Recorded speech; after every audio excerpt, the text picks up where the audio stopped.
एकदम क्लियर होता है, एकदम एब्सोल्यूट।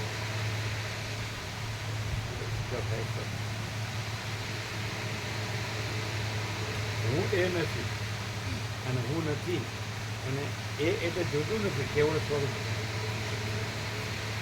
સમજો.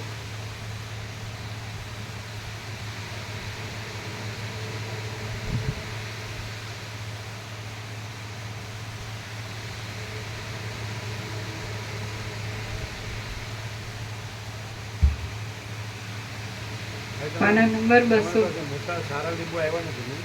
આજે આવશે, આજે જશે અને તમારા છે એમાં એવડા જ છે ને, તમે જે લીંબુ મંગાવ્યા છે એમાં એવડા ઝીણા જ છે ને, એ સેમ જ બધા સાથે જ લાવે છે. એ જુદા મંગાવે છે ને પણ એમાં ઝીણા જ છે. જોઈ લઈએ આજે અત્યારે. હા, અત્યારે બનાવું છે. પછી આ થઈ જાય છે. હા, આ 54મા સર્ગમાં સર્વભાવનું નિશ્ચયપણું, મરણનો ક્રમ, કર્મગુણના આચારથી ભોગ તથા આયુષ્યનું પ્રમાણ એટલી બાબતો છે. દેવી બોલ્યા, આથી જે માણસો તત્વજ્ઞાની છે તથા પરમ ધર્મનો આશ્રય કરનાર છે તેઓ જ બ્રહ્માદિના લોકને પામે છે, બીજા તેને પામતા નથી.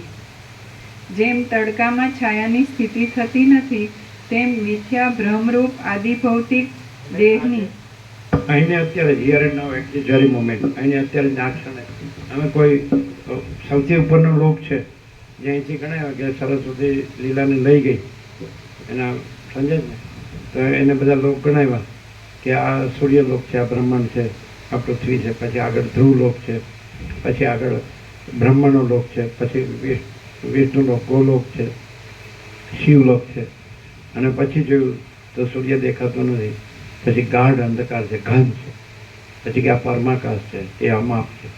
તો અમે ક્યાં લોકમાં છું? પરમાકાશ પોતે, કોઈ લોક નહીં અંદર. કોઈ કલ્પના છે જ નહીં, સમજે ને? એટલે એ જ પરમ ચિદાકાશ, પરમ જ્યોતિ, અખંડ જ્યોતિ. તો એ જ આ પ્રકાશ છે.